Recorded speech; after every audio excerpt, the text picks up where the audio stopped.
was a dogfight. You had to dig deep. Give us your thoughts. Surprise, surprise, motherfucker! The king is back!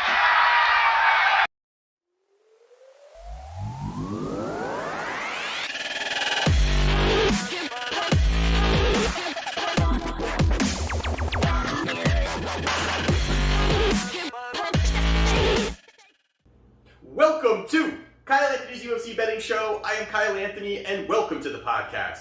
Welcome to the prediction show for UFC 254, Conor McGregor versus Dustin Poirier. We're going to talk two free plays that we have on this card. We are going to talk main event as well. We're coming off a 1-2 night on client plays last weekend. Little upset there, did hit on Carlos Condit. The other play that we did have was Justin Tafa plus 165.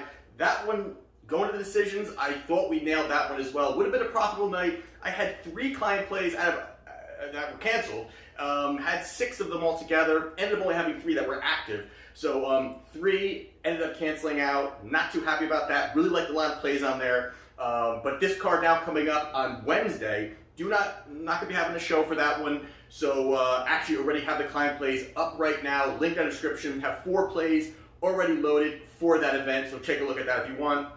Also, I do have a 5% play that I will be releasing that has just been released on Wagertalk as well. So I have both packages up, Wednesdays and Saturdays, the McGregor fight.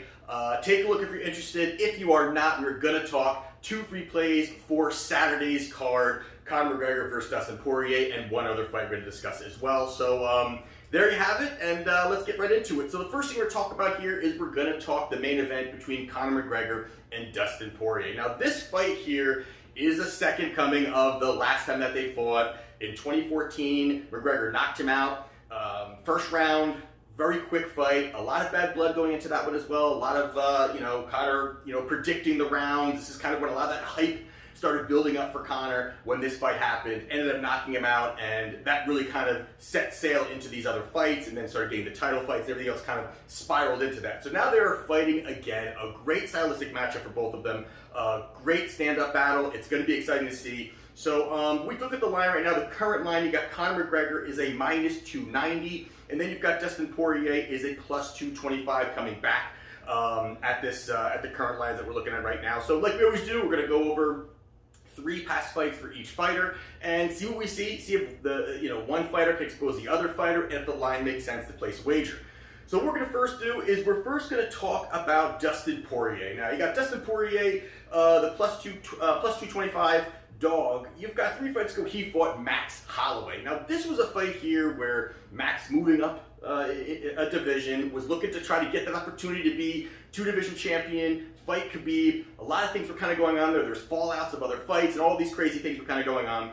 But this was a fight here where I think really set a lot of things back for Max's future plans moving up in the division. Because when you're able to take a look at these 2 guys, I mean, Poirier and Max, you could just tell how much bigger Poirier was. I mean, Poirier is a big guy to begin with the division, but having Max, who is definitely on the smaller side, a little bit skinnier, was just really able to not be able to land the big shots. He just couldn't really push Poirier away at any time where Poirier was kind of coming forward and landing and pushing forward and working his boxing. Max has the volume. He's able to really kind of have that ability to kind of keep that pace.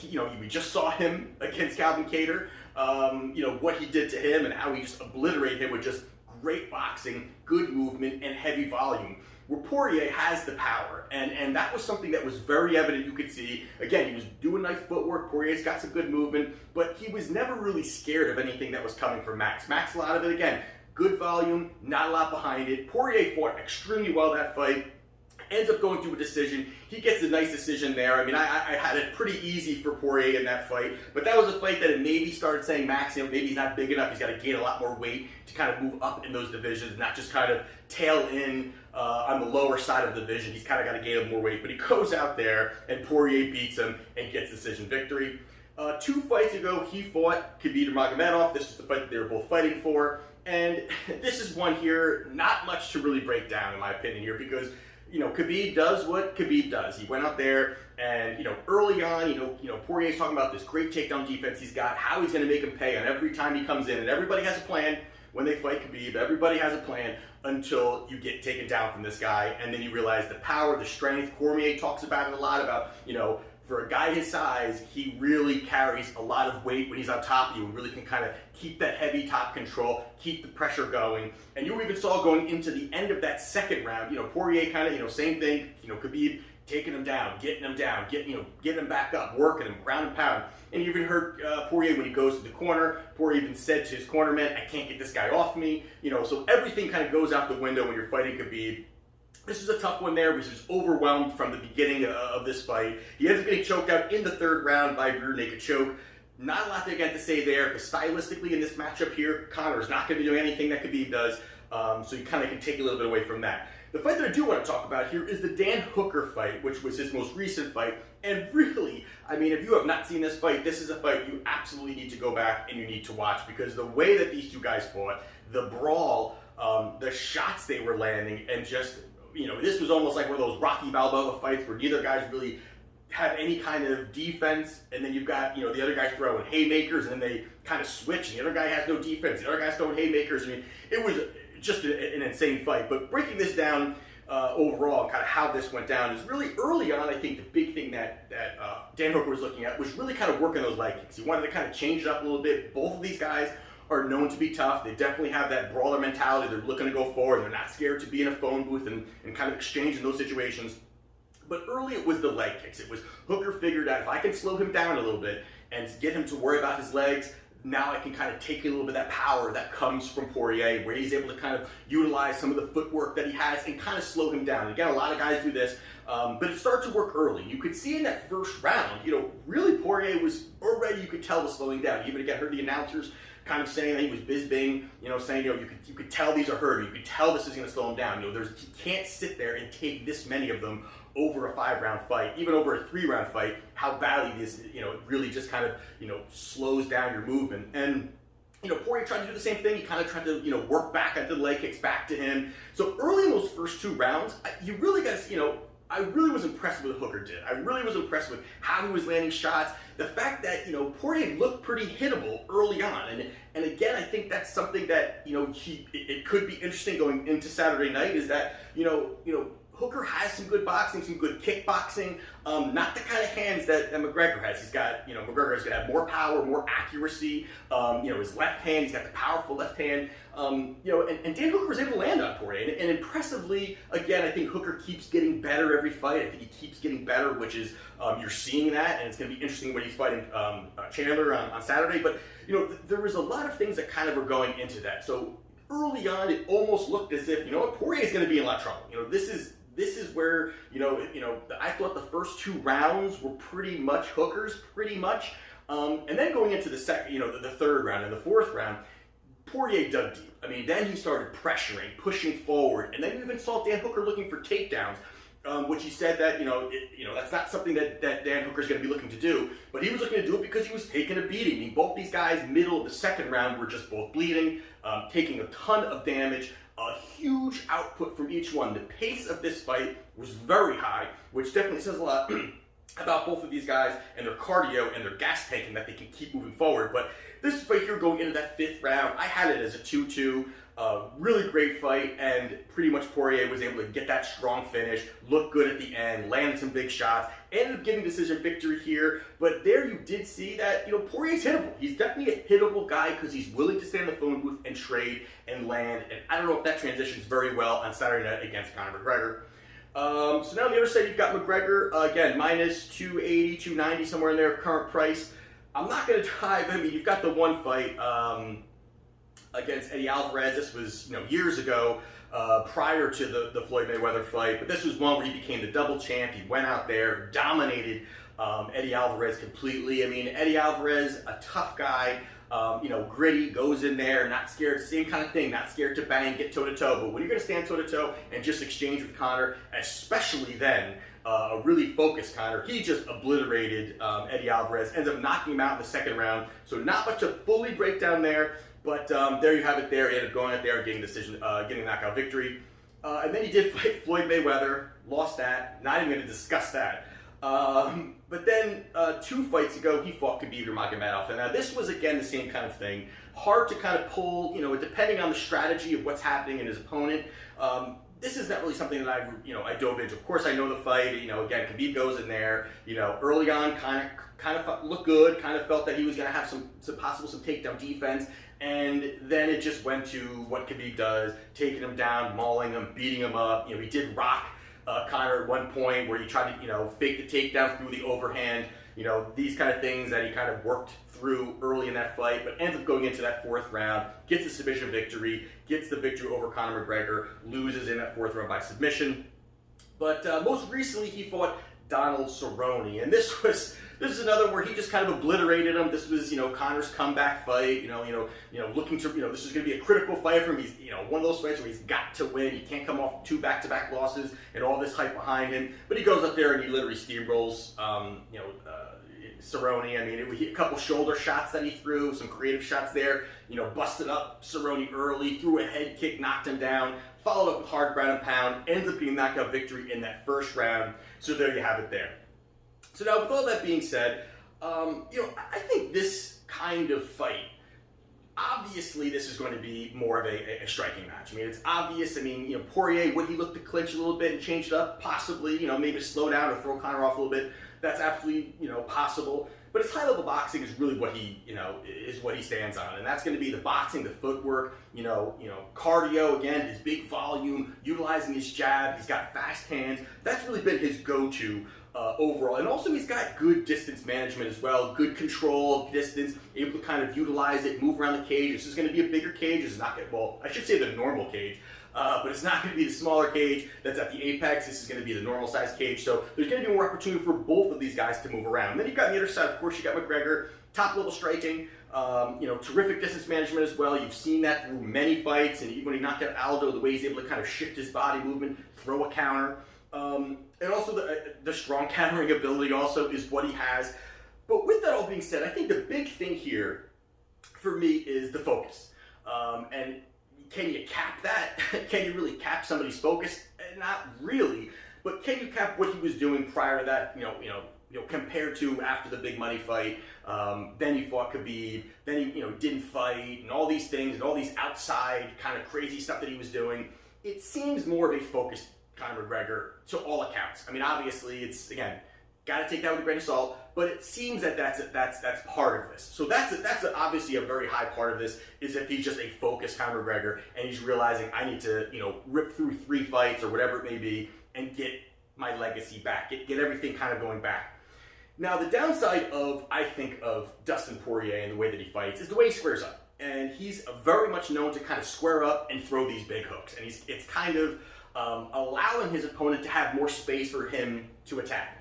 And I think that is something that really doesn't translate well for him going into Saturday night. Also the fact that he's been shown that he's very hittable. And I said a little bit in the Dan Hooker fight, but if you really take a look at some of these fights, and even some of his past fights that were just brawls, even with Max Holloway, again, Max Holloway's a sniper, but even prior to that, even going back to Eddie Alvarez, even going back, he is just extremely, extremely hittable. And again, it's not even the fact that he's just lacking the willingness to defend. He's willing to kind of take one to give one.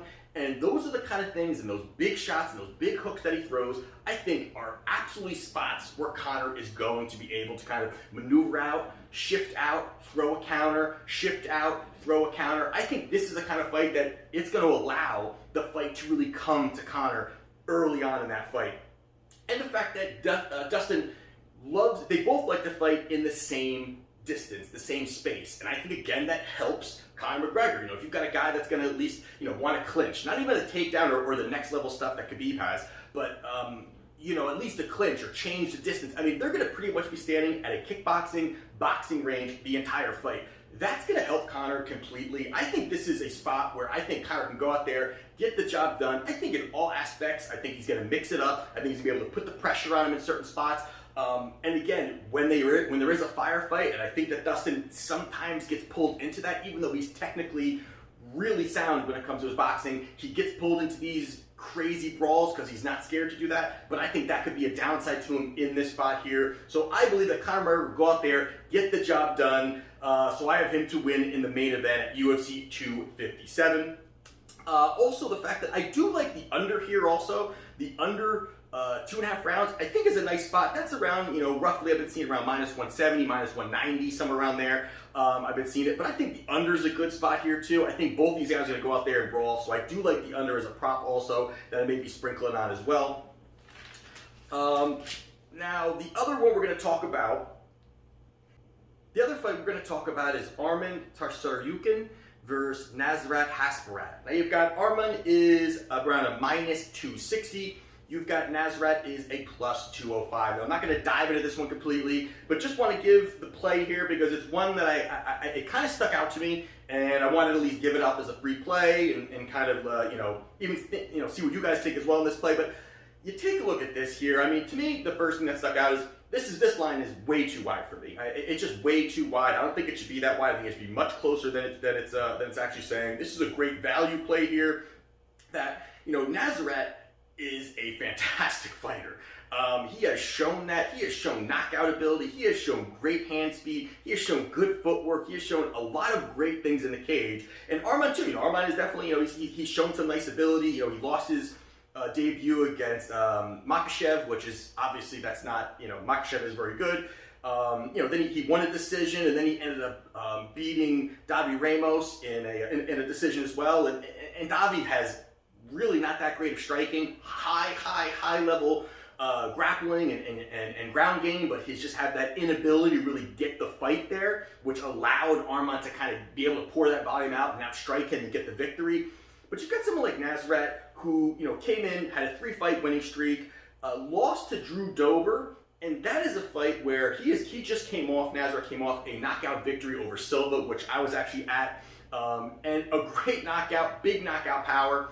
And then he went into that Dober fight, and almost like he hunted. It was almost like he was hunting for that knockout. He just kind of was feeling himself and said, I'm going to go out there and just blaze through this guy as well. It's almost like what Buckley did on this past weekend, where Buckley comes off some big knockouts. I mean, back-to-back big knockouts. Everyone's talking about him. And then he gets a fighter where he probably should be beating, and he's just looking for the big shot. I mean, that's not going to work at this level. There's certain guys, of course. You've got Ngannou and these crazy guys that can throw the big power, but you got to play defense a little bit. And this spot here, I think, is kind of what Nasrat did against Drew Dober, where he kind of didn't let the fight come to him. He kind of went out there, looked for the big shot, did not, really look to play defense. Felt he was going to have better hand speed than him. Dober caught him, end the fight. I think that is really downtelling where this line, I think it's an overreaction and really providing a ton of value here. After that, he came back and got a decision victory over Alexander Munoz.